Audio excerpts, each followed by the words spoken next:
lo genio de Palermo, ve conta Santa Rosalia. Essendo Palermo tormentata di scellerate turchi e saraceni, la fede cristiana era turbata, reghe di gente barbara e assassini. La grande signora Maria Immacolata, per liberarla di tante rovine, un sonno a Ruggero ci diceva: parti e va libera l'isola mia.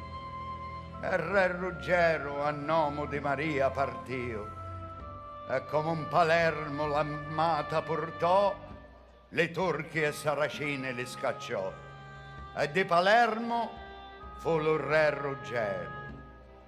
Ecco lo so piacere, Nasoro sposò, cerette per suo sposo un cavaliere, Casenebaldo del nome che si chiamava, e per volere dell'eterno Dio